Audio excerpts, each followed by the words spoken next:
Peñalolén. Y tenemos imágenes exclusivas. Vamos a ver ahora la nota de 24 horas. Exacto. A las 12:05, el piloto Mauricio Andreassian Farah recibió la autorización para despegar desde el aeródromo de Tobalaba. Aquí se ve con polera amarilla minutos antes a bordo del pequeño avión Piper Tomahawk.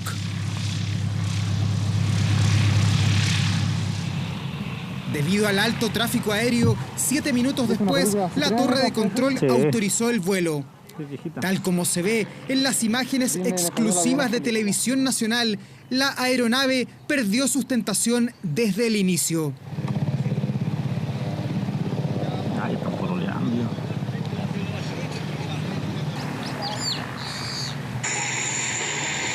No, es la misma weá. Debe ser el juego de la película. Oye, se les saca él. ¿Héroes del cielo? No, pues aviones. Oye, está volando bajo ese avión. Se cayó. Se perdieron los árboles y no... A menos que haya otra pista ya, ¿o no? No hay más pista. No, pues. Se partió un auto, mira. ¿Viste? No, si se cayó, yo creo que se cayó.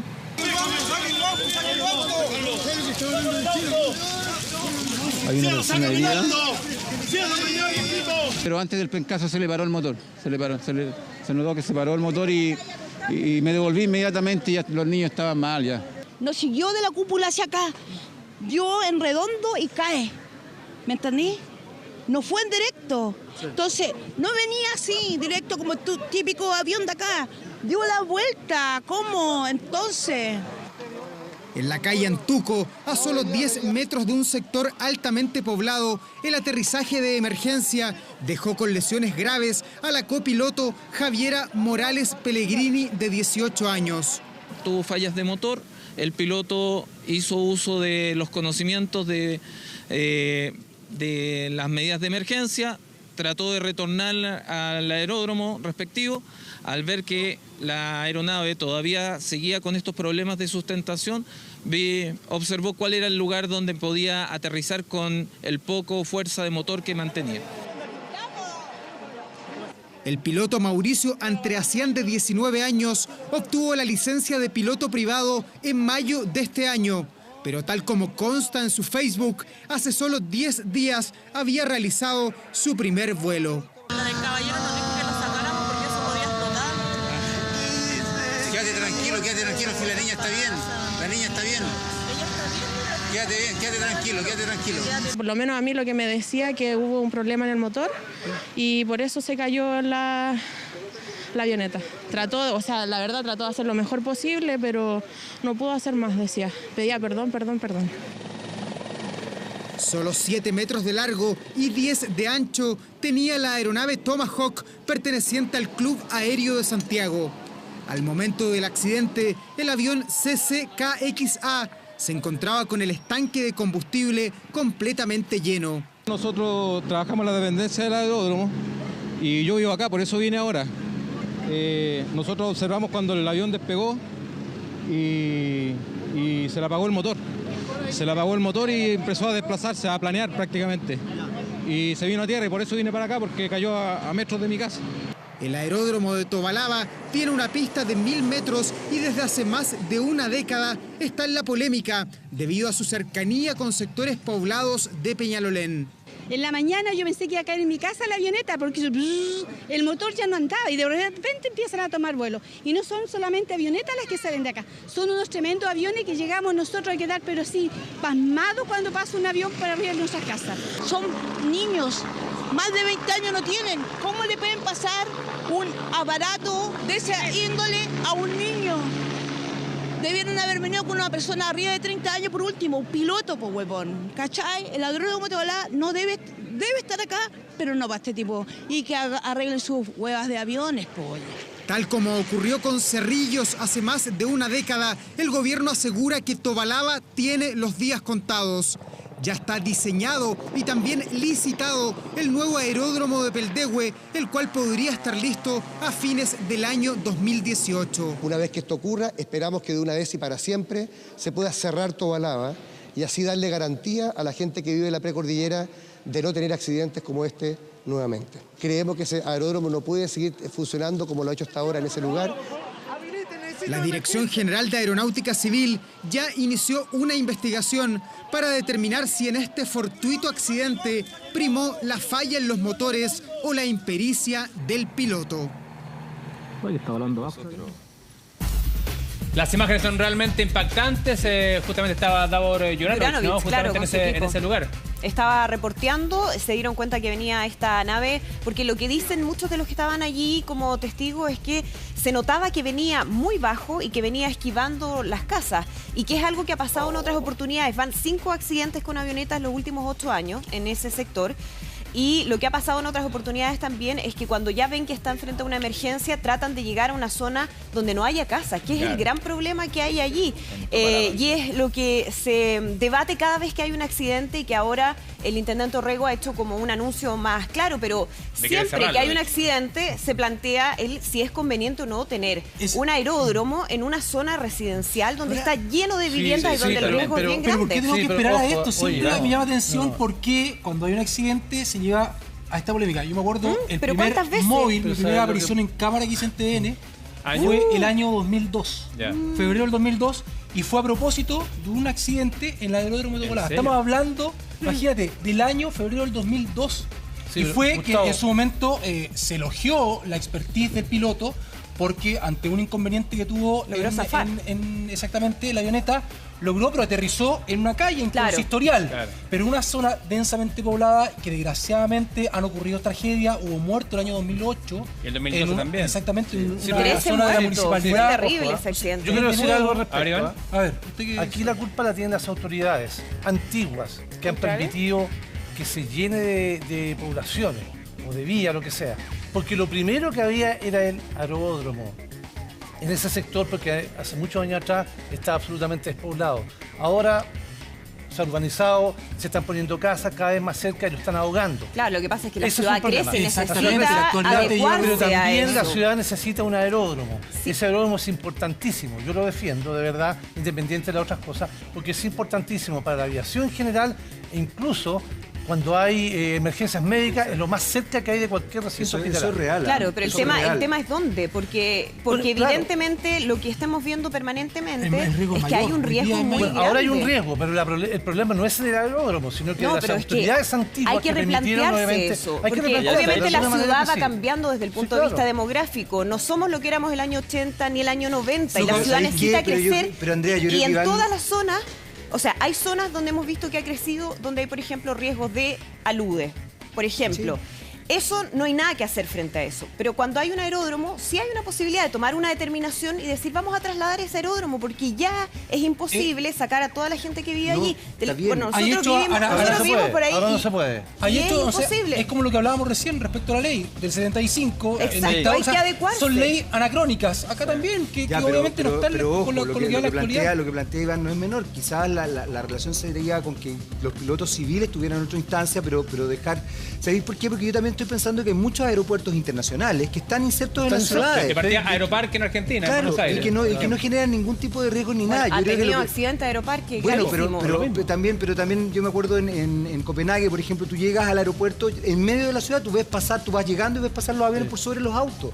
Entonces, de verdad, yo creo que el tema pasa por cómo nosotros estructuramos también la ciudad, y de pronto por resguardar este tipo de cosas. Este cabro era un cabro, comillas, inexperto en algún aspecto. Y quizás ese es el punto. No, a mí no me parece que sea el punto, porque accidentes han tenido... Exacto, o sea, si él tiene licencia lo que pasa, también la cantidad de cosas que se han salvado. Yo vivo al lado. Sí, yo también. Sí, por eso te digo. O sea, una persona que cumple con lo que se exige en términos legales, entonces ¿cuál es el cuestionamiento? Hemos visto accidentes de pilotos que tienen años de experiencia. Yo creo que ese no es el punto. Que hay que plantearse si efectivamente es el mejor lugar donde debe estar un aeródromo. Lo que pasa es que resguardar... Sí, está bien, pero yo insisto, yo creo que el punto que plantea Iván no es ¿quién fiscaliza? Menor, ¿Quién le pide la licencia? Más aún estando en el hospital militar al lado. Yo creo que son, aunque ustedes no lo crean, son instancias de resguardo. Es re loco. Pero efectivamente, que haya una pista de aterrizaje para justamente emergencias no es menor. Y eso sí es necesario. En Chile tenemos, en Santiago tenemos re pocas instancias. Cerrillo se cerró, que era un lugar importante. Cuando hay donación de órganos, llegan a Tobalaba. Sí. Pero por eso, Iván, te quiero preguntar, ¿quién pide la documentación, digamos, a la hora de arrendar un avión o bueno, de esa es otra cosa, tal vez había... ¿Quién lo fiscaliza efectivamente? Tienen mantención, si el piloto está con las horas de vuelo adecuadas, en fin, esa es otra instancia que tiene que ver la autoridad aeronáutica del fondo. Pero son bien estrictos en eso, en general. Tú mismo lo has dicho acá. Pero siempre hay algo que se escapa... Siempre hay algo que se escapa de la mano. Como lo que pasó en Bolivia con el equipo de fútbol. Siempre hay posibilidades de un accidente. El tema es tratar de disminuir los riesgos. Por supuesto, pero para eso yo creo que uno tiene que hacer un estudio un poquito más ampliado. Pero es que ese estudio se ha hecho, si llevan años hablando de eso. De hecho, ahora se anuncia oficialmente que se comienza el tema de trasladarlo a Peldehue. Eso es exactamente. Bueno, ¿qué va a pasar con Mira, Chicureo antiguamente no estaba poblado. Sí, esos terrenos pertenecían a particulares, ahora se está poblando. Va a pasar lo mismo en Peldehue, en, qué sé yo, 10, 20 años más, va a pasar lo mismo. O sea, es que eso voy. Hay que regular antes. Uno tiene que empezar a pensar... Por eso, pero cuando ya no está, como ahora...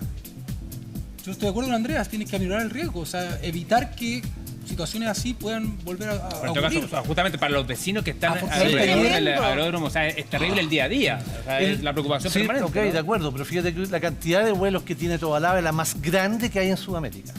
¿Sí? No, sin duda que si hablamos de porcentaje debe ser por lo tanto, menor el accidente como incidente, como todo tema aéreo, creo. Lo que pasa es como una casa que está en el borde de una carretera, digamos. También tiene el riesgo de que un conductor, digamos, se salga de la pista y se meta a la casa. O sea, los riesgos siempre están. Yo creo que lo que falta es como fiscalizar, digamos, como entender quiénes son los que tienen sus aviones, que los aviones estén en mantención, que los aviones cumplan con las normas. Yo siento que esa sería una manera sana de que todos pudiéramos convivir, porque es verdad, si el aeródromo es necesario por temas médicos, por ejemplo, o no sé, pues Iván, tú sabrás más qué cosas se hacen ahí, pero también hay que cuidar la seguridad de los habitantes. Ahora, es divertido porque lo que dice Cristian es cierto. Bueno, nosotros que vimos ahí, efectivamente da miedo. O sea, tú de repente vas, qué sé yo, voy bajando por la Reguín y viene un gallo. Y uno ve el avión y tú veis la sombra y lo veis, de verdad lo veis cerca. A ver, la percepción, la sensación sí, hay una sensación de inseguridad real. Pero yo insisto, yo creo que lo que plantea Iván no es un tema menor. Yo creo que en ese sentido uno tiene que pensarlo más acabadamente, porque desde ese punto de vista, lo que acaba de decir, claro, te vaya a Colina, pero Colina, mira cómo está creciendo Colina. Sí, claro. Bueno, y es más lo que pasa con el tema de los basurales. Que nadie quiere tenerlo cerca. Oye, quiero leer dos comentarios que me llegaron a través de las redes sociales. Uno de Florencia que dice, ¿saben de cuando estaba el aeródromo ahí? No había ni casas. El problema es del que aceptó que hubieran casas ahí. Y el otro comentario dice que en Avenida José Arrieta hay buses y camiones que chocan casas casi siempre. Eso es verdad. Y nadie saca la avenida. Tiene toda la razón. Está bien. O sea, ¿tú has cachado la seguida de desperdices con Arrieta? De verdad, ahí está súper mal planificado. Claro, y efectivamente, es problema de planificación. Es que el tema es que porque está mal eso no vamos a justificar que esté mal lo otro. O sea, es como, entonces está todo mal, no hagamos nada y dijimos que las cosas funcionen pésimo. Al contrario, creo que cuando uno planifica leyes, Andrea, creo que uno tiene que ver todos los Jaime, elementos. esto está estudiado, vienen años hablando del tema, vienen años dando recomendaciones técnicas cuando respecto a este tema. Podía estar no menos es que se les ocurrió Lo que pasa es que Weitz, el que está en mi oreja, también vive en La Reina y vive cerca de ahí. Y tiene miedo. Tenemos cobarde. miedo. No, pero de verdad, es que a lo que voy es que es un tema que se ha planteado cada vez que se cae una avioneta en ese sector, se plantea el tema de la conveniencia de tener el aeródromo en ese lugar. Pero cada vez que no pasa nada. Hasta ahora. Nuevo. Ahora es primera vez que yo he escuchado a Rego tan claro y tan determinado. Categórico. Viejo, esto lo vamos a cerrar en el 2018, ahora en Peldehue. Exacto. Así que, 20 meses van a tener las obras y estaría listo la segunda mitad de 2018. Pero aquí se abre otra arista que yo le comentaba a la Andrea.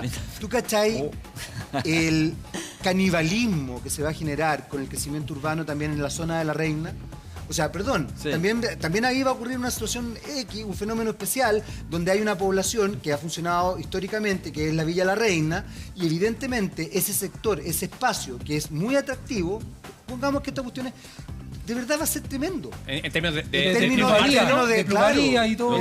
Y no solamente de plusvalía, de lo que ocurre, porque no es que ese sector mesiánicamente va a llegar un gallo con plata y va a decir, no, hagamos un parque aquí precioso para cuidar la reina. Seduce inmobiliario, exacto. En el ámbito inmobiliario seduce. Yo creo que aquí se va a abrir otro elemento. Pero eso es el tema que pasa en todas partes permanentemente. Bueno, pero tiene que ver con un tema de regulación nomás. El problema que tenemos el problema no es tener un terreno, el problema es cómo se administra eso. Bueno, pero es que yo creo que justamente tener la proyección, todo eso es lo que uno tiene que realizar. Hay que proyectarse. Si estamos viendo construcciones en sectores en quebrada. Exacto. Este mismo aeródromo, si la gente iba a construir, la autoridad del minuto en aquella época tendría que no permitir que se construyeran casas más allá de la pista. Pero la plata manda, pues, Iván. Obviamente, entonces, ¿de qué nos quejamos? Y digamos lo mismo.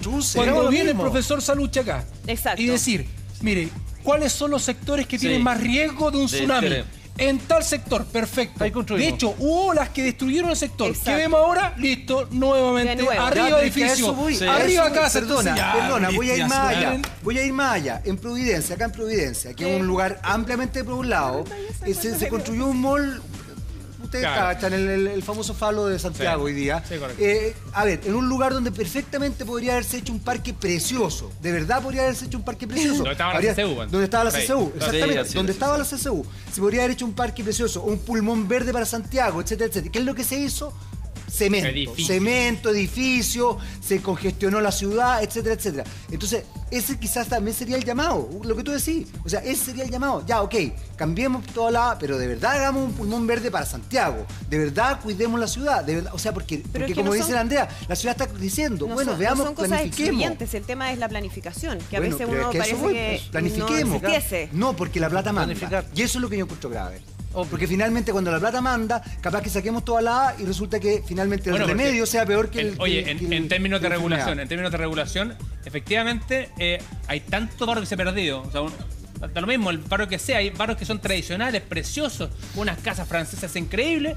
Viejo, y chao, el edificio manda, compadre, y te lo destruyeron completo. Claro, el barrio del Golf, el sector alto de la capital, por ejemplo. Sí, el problema es el patrimonio del país. El problema es cuando y se lo pasan por... eso implica un riesgo para las personas que viven allí, que es cuando hay, por ejemplo, un riesgo en las quebradas, donde fue la luz del año 90 y tanto. Ese es un tema de riesgo real. Pero lo que dice Cristian, por ejemplo, cuando ayer me tocó ir a... Claro, lo que pasa es que estamos hablando como de temas distintos. Uno, el tema patrimonial, un tema arquitectónico, ese es un tema. El otro tiene que ver con el tema de planificación urbana y seguridad. Está asociado a seguridad. Y ese me parece que debiera ser la prioridad porque tiene que ver con el riesgo a las personas. O sea, no es excluyente, insisto, pero son temas que van por vías paralelas. Pero son vías paralelas